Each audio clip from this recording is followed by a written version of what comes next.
journaliste bile di René Capain Bassène chargé de mission bu MFDC Omar Ampoy Bodian César Atoute Badiate nekk chef bu Front Sud bu MFDC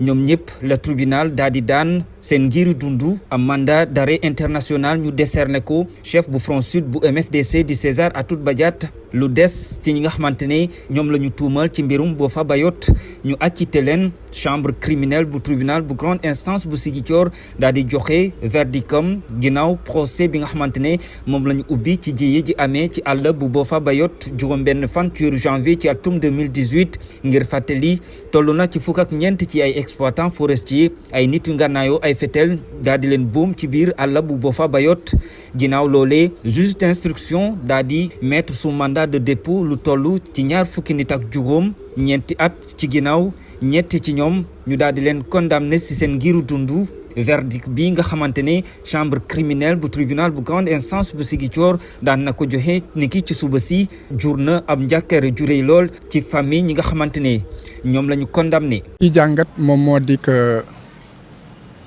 am na ci loo xam ne mun nañ ci kontaan moom moo di ci fukki nit ak juróom yi nga xam ne seen yaakaar ginnaaw sunu borom bi ci man lañ ko tegoon fukk ak ñett ñi setal nañ leen wecc ñaar ñi juróom benn weeru kaso yoo xam ne dañ ne duñ ko tëdd te xam nañ ne que ñoom ñëpp daanaka tëdd nañu presque juróom benn at mu di loo xam ne boo ko dégloo da ngay naan lii lan la tekki am naa ci betteel lool ndax ñaar ñi nga xam ne que ñoom lañ ci téye benn ñooñu yaakaaroon naa ne ñooñu lu ñuy njëkk a setal te ñi nga xam ne ñu ngi doon wax ne que politique moo lal lii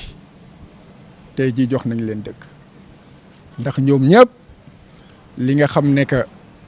moom moo feeñ ci audience bi moom moo di dañoo bëggoon kut ko kut maanaam fexe takkal leen drapeau ñi nga xam ne dañuy jàmbarloo ak nguur gi pour indépendance su Casamance alors que ñaar ñëpp ñu ngi woon ci diggante bi wante ku ci nekk jàmm nga doon dox jàmm nga doon wax nekk nag en contact di réunion ak waa nguur gi di réunion ak armée di réunion ak ambassadeurs yi nga xam ne ñu ngi jóge bitim réew ay français ki ay américain ak ñooñu pour que jàmm am ci Casamance kon bu fekkee ne ñooñu tey jii ñoom la ñu tuumaal la nga xam ne defuñu ko yaakaar naa ne que jàmm bi nga xam ne dañu koy wax ne dañ koy dox gëmuñu ko et que li ñu gëm moom moo di doole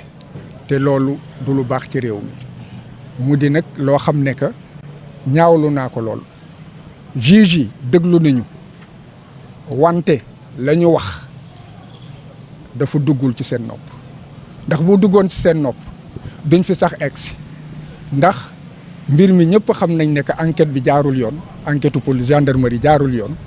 ñëpp xam nañ ne que enquête bi ñetti juge yi def jaaruñu yoon fii ci audience bi xam nañ ne que dañoo jalgati seen àq ak seen yelleef kon foofu atte boo xam ne que tëdd na ci kaw yoon mënul nekk wante loolu la juge bi njëkk a dàq ne que la nga xam ne que dafa jalgati àq ak yelleefu doomu aadama loolu dama ci dul tontu ba mu ne duma ci tontu laa xam ne foog mu am ñoo xam ne que ñooñu il faut ñu tëral leen teg faak ci seen bopp ci seen baat dagg ko te loolu it moo am te ñi nga xam ne que ci njëlbeen dañ ne que ñaar ñi mënuñoo rëcc bul sonnal sa bopp ba ci avocat yi nga xam ne dañ leen jël pour que ñu ñëw taxawal ñi nga xam ne que ñoom ñooy partie civile yi ñi taxaw ne que nga xam ne ñoom la ñu faat seeni mbokk ku ci ne ak ñi nga xam ne dañoo rëcc ba ñu taxawee te dañ leen tuumaaloon ne que dañoo xàmmee ñi fi taxaw ñoom ñëpp dañoo setal ñi fi taxaw kon bokk tey jii li nga xam ne dañ koy ñaawlu moom moo di que justice de tey deful warugalam jéggi na miir appel bi René nee na moom bëggul def appel te newoon na ne que du mës a nangu loo xam ne que moom dafa doon dox jàmm ci Casamance jàmm pour Sénégal di ci bind di ko dox ñu koy tuumaal lu ñaaw lii et que loolu bu naree am dafay xaru nee na moom soxlawul def appel ma ragal ne nag la mu wax dina ko def dinaa ci def nag ay jéego ak lu ma ci mën woo naa jabar ji wax naa ak moom dégg nga pour que mu dem jiitu ma foofu ma dem fekki ko fa am fooy nag nee na moom xeex la day xeex kon boog naa ko defal appel su ma génnee fii la bu ma jaar fenn naa ko njëkk a defal appel ba pare li ci des nag moom moo di ku ci nekk ak sa bàmmeel la ndax xam na ne que te it ñii nga xam ne que tey jii ñoom war nañu kontaan parce que la ñu bëgg am nañ ko moom moo di sànk ko dégg nga loolu moom jàpp na ne que du ko tere continuer xeex ba fa xeex yem lu mu am jël ko. population bi jàppoon nañu ñu doon xaal benn at boo xam ne ante dëgg la est-ce que loolu am na wala loolu amul li tax loolu amul parce que ñi nga xam ne ñoom ñoo doon dox pour que jàmm am ñooñu la ñu tëral dagg seen baat ñeneen ñi moom ñëpp xamoon nañ ne que maanaam décor la woon ret ndax ay béykat ya nga xam ne boo leen xoolee ret xam ne kii yat sax mënuñu koo yor bu ñu nekk dañoo dugg ci digg àll bi jàpp ay waxambaane ne dañ leen di rey loolu xamoon nañ ne ay caaxaan la population bi am nañu betteel parce que population bi yëpp jàmm lañ bëgg wante tey jii ñi war a dox jàmm bu dee ñooñu lañ fàtt kon loolu da leen di jox ñoom firnde nekk ñoom bu ñu bëggee jàmm am na ñoo xam ne bëgguñu jàmm ay lañ bëgg te nag may ñaawlu réew mi yaakaar nañu loon doole te ñu ngi doxal doole wante fitna nañ ko moytu. ñu lay gërëm on a arrêté la partie. waaw décision bi dafa nekk décision bu ñu bett parce que yaakaaruñu loolu ndax ñun yàggoon nañu wax ne ñii ñu jàpp ni dañ leen tuumal ci li nga xam ne defuñu ko voilà donc tey lu ñu doon xaar mooy ñu bàyyi leen ñoom ñëpp mais malheureusement gisuñu loolu tey mu am ñu bàyyi mu am ñu jàppaat te ñu jàpp ni ñun yàgg nañ ko wax yàgg nañu wax ne te ñii ay innocent lañu donc je pense que dinañu bàyyi liggéey bi avocat yi ñi def lu ñu ci war a def ñi def un appel par rapport à la décision qui vient de nous tomber ñi bi nga xam ne dëgg nañ ko tey parce que xaaruñu loolu lu ñu doon xaar mooy nañ leen bàyyi parce que bi yëf yi amee bu jugement bi tàmbalee waxoon nañ ko gisuñu benn élément palpable sur la table bi nga xam ne un élément de preuve convaincant je pense que Sénégal yëpp nekkoon nañ fi journalistes yi nekkoon nañ fi je pense que au moment de ce déroulement de ce jugement bi doon am man de gisuma un élément palpable un élément matériel bi nga xam ne mënoon nañ ko teg sur la table pour wax ne diw waxtu sangam moo nekkoon ci për bi moom moo organiser lii gisuma preuve boobu noonu wax dëgg fa yàlla nit moom da ngay wax dëgg lii day geex mais nag je pense que justice daf fi war a nekk pour wax ñi ñuy dëgg bu ñi ñuy demee ba jaaxle xamatuñu fa ñuy dem la le droit doit être dit pour que ñi ñuy xam fa la ñu war a tax mais malheureusement di ko waxaat encore sur ce dossier là vraiment ñun suñu xel dalu ci parce que dëgg wa feeñu ci te man dama yaakaar ne ñii dañ leen war a bàyyi ñoom ñëpp ñi dellu si seen njaboot ñun loolu la ñu gëm voilà merci beaucoup. Merci. ci ba procès amee ba njëkk si lii waaye lii du bettane lu tax ndaxte bu ñu demee ba pare lépp mu des délibération ay jéego ñi koy def di woo famille bi di ñu naan on doit ñu wax ak René pour mu bàyyi li mu jàppoon parce que lépp loo gis ci àddina mën nañu la condamné après dañu lay yóbbu déporté la ba Dakar teg la ci ay conditions mën nga dund ba sa giir ba keroog bi la yàlla di jël mooy xaru te xaru gi leneen lu mu jàkk wax dala ne lu mu deful lu mu laalewul loo xamante ni sax xamu ci ndaxte lii buñ ciy yëg wax na ko gouvernement def na rapport jox ko directeur am te directeur am ñëw na fii te loolu ça a été confirmé bien avant jëye ji am nit kooku noonu mu war a ñëw bis ni ki tey ñu naan da nga nar a tey di sa giir dund tu penses que neex na nga doon teg si gis ci loo xam te laaloo ko defoo ko defaaloo ko kon li mu jàpp man bokk li ma wax c'est une question d'honneur nit doo tëdd ci loo xam te defoo ko ñun tey jii bu ko defoon man je serai la première personne à aller dénoncer parce que fitna jëy affaire yooyu ñun yarewuñu ci loolu 97 la ñu jógee Borofay ñëw dekk Ziguinchor du suñu coobare suñu baay daf ñuy yar ak suñu ndey ci loo xamante ne jàng loo tax mu teg ñëpp ci école jàngu ji pour ñu am ci diine am ci yar noonu lañ ko fayatee ñefe ko nekk si location 97 bëri na tabax këram yàggul bu mu ñëwee tey 97 jamono jooju yëpp deful lu ñuy mel tey la koy def bu mu demee socialement on peut dire amul lu ko jaaxal lu bëri ñu xam rek kër la ne dem leen ngeen gis ndax di ngeen fa fekk ay meubles yoo xamante ni yu doy waar pour mun naan lépp lu demee ci àll bi da koy protéger. Joola ñu ne rebelle la mais lii kañ lay jeex ñu juddoo ci lii màggee ci bëgg mu jeex la Casamance a été retardée par ce conflit yaakaar day jeex ngeen di jàpp ay doomu jàmbur di leen tëj naan seen giiru dund alors qu'en réalité ils savent qu'ils n'ont rien fait ils le savent pertinemment mais ils cherchent toujours des agneaux du sacrifice et comme qui dirait oui qu'ils se le retiennent c'est le Joola nañ leen jàpp tëj leen ça il faudra le dire à qui veut l'entendre on nous traite de tous les noms d'oiseaux mais ba kañ ça ba jusqu'à quand demain ils vont encore tuer des gens ils vont venir dire que peut-être c'est Madia ou c'est Simon ou un autre mais arrêtez quand même il faut qu'ils arrêtent les agressions à Dakar il y en a en pagaille à chaque fois on tue des gens mais tu n'entends rien quand il s'agit de non je voudrais lancer un appel solennel au président de la République prenez vos responsabilités cela veut dire quoi faites en telle sorte que la justice fasse son travail et que la justice ne soit pas là pour plaire à un seul homme que vous êtes, l'exécutif. Ça,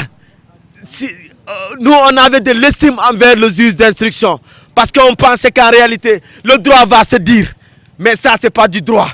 Le droit, c'est des faits. Et en matière criminelle, qu'est-ce qu'on dit? On dit que ce sont les preuves qui parlent.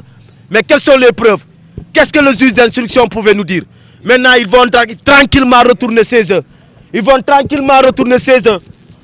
avec le sentiment de quoi? D'avoir mis des innocents en prison. Et pourquoi? Pour le restant de leur vie. Nous pensons que la justice va s'autosaisir à travers la cour d'appel. Ce n'est pas pour rien qu'ils ont fait le procès, ils ont tenu le procès au niveau de la cour d'appel. Parce qu'ils savaient pertinemment que ce procès-là va encore retourner au niveau de la cour d'appel. Parce que tout ce qui a été dit, ce n'est pas du droit. Ça, ce n'est pas du droit. C'est des cacophonies qui ont été faites. Ça, ce n'est pas du droit. Encore faut-il retenir une chose, que nous sommes dans un pays où malheureusement, qu'ils se le retiennent, ce qu'on dit de la justice commence à être palpable. Mais je pense que les responsables, le peuple sénégalais est souverain, le peuple est légitime. Quiconque est légitime a été légitimé par le peuple. Il faut que la justice du Sénégal soit une justice exemplaire. Ça, il faudra qu'on vous le dise. On dit bien, quand la justice, c'est-à-dire quand l'impunité était régie par un anneau magique, personne n'agira avec justice. La justice dans ce pays-là, on a vu qu'elle a certainement une appartenance. Soit vous êtes de l'opposition, soit vous êtes un activiste, soit vous n'êtes pas du pouvoir, mais vous êtes inquiété. Que dit-on des faux billets? Que dit-on des passeports diplomatiques? Que dit-on des 890 millions quasiment volés chez un dignitaire de l'APR? Qu'est-ce qu'on en dit? Monsieur le Président, quand vous venez au pouvoir, vous nous avez donné l'espoir. Quand vous venez au pouvoir, vous nous avez promis que la justice allait être indépendante. Vous nous avez promis que la justice ferait chaque fois son travail. Vous nous avez promis que la patrie avant le parti. Vous nous avez promis la bonne gouvernance. Vous nous avez promis la justice sera une justice pas sélective, mais une justice libre. Mais ce que l'on est en train de noter, nous n'avons pas noté une liberté de la justice, alors que la justice doit prendre ses responsabilités. On dit bien, La justice n'est pas une vue de l'esprit, on va le répéter, mais elle est la condition qui rend possible toute existence. Ça veut dire quand il y a existence des hommes, quand les hommes sont dans de bonnes conditions, c'est parce qu'il y a une bonne justice, c'est parce qu'il y a une justice équilibrée, c'est parce qu'il y a une justice indépendante. Et ce que nous nous attendons en tant que jeunes, c'est d'avoir une justice indépendante. Parce que dans ce pays-là, il faut oser le dire. Ils disent qu'ils attendent pour faire une autre réplique. L'UMS, nous vous attendons de pied ferme. Vous n'êtes pas satisfait en tant que société civile du verdict donné ce matin? Mais mon frère, tu sais pertinemment que ça, c'est tout, c'est pour un verdict. C'est comme si ça a été rendu dans une salle de danse, en réalité. Et là, nous sommes endeuillés. Endeuillés par quoi? Par une justice encore endeuillée, une justice en deuil. Ça, vous pensez que ça, c'est un verdict? En réalité, il faut qu'on se dise la vérité. Vous pensez que ça, c'est un verdict? Ça, ce qu'ils ont rendu là, prendre des innocents encore pour les mettre en prison, pour le restant de leur vie. La justice se doit d'avoir une âme. La justice, elle se doit d'avoir une âme, parce que les lois, ce sont des personnes qui l'écrivent. Donc, la justice sénégalaise doit être indépendante. Ça là, c'est pas un verdict, ça il faudra le dire. Maintenant, s'il y a des gens qui peuvent, des juges et des procureurs qui peuvent retourner chez eux en ayant le sentiment d'avoir fait leur travail, ça c'est que vous avez péché. Tey bu yàlla defee ñu bàyyi ñu ñu dem ñu ne ñu ah bu soobee yàlla ñun tamit nañu dem tey bu ñu ñëwee tey ñu bàyyi ñeneen ñi ñu jàpp ñeneen ñi dafa metti ba tey dafa mel ne comme ñun ba tey ñu ngi si kaso xam nga xel bi bu tëjee mënuloo nekk nit saa bu ne boo toogee xalaat yaa ngi xalaat ku nekk si biir parce que ñeneen ñoo nekkoon foofu yow nga dem moom mu toog amuñu xel tey fu ñu nekk nii tax ñu jaaxal lu ñuy ñaan mooy président bi ñu ngi koy ñaan mu jégalu lu ne day jeex mu may ñu bàyyi ñii nit kese nit lu muy def nga jox ko lu mu deful bàyyi ko ñun de xam nañu defuñu ko même ñii ñu jàpp ni defuñu ko ku nekk ak liggéeyu mais nag lii dañ ko ñaan mu may ñu mu bàyyi ñii dëkk yi yëpp ñu nekkee si suñu go ñu ngi si yeneen problème daa mel ne dëj la moo am bu ñu déggee lii dëj la boo xam ne du mus a jeex kon ne ñu ngi koy ñaan mu may ñu mu jégali ñu bàyyi leen ndax ñun tam ñu nekkee si jàmm suñu dëkk yi bu dul loolu dafa bàyyoon leneen kii suñu xel yi kon nag ñu ngi koy ñaan mu jégal mu bàyyi ñu lii lépp du dara nangu nañu kasu dogal yàlla la mais am na boo eggee feneen du dogal yàlla de déedéet day mel ne leneen kon nag ñu ngi koy ñaan mu bàyyi ñu mu baalu ñu tamit incha allah maa ngi nuyu ñëpp di nuyu yéen tamit waaw barakallah. jërëjëf imam jàpp barakallah.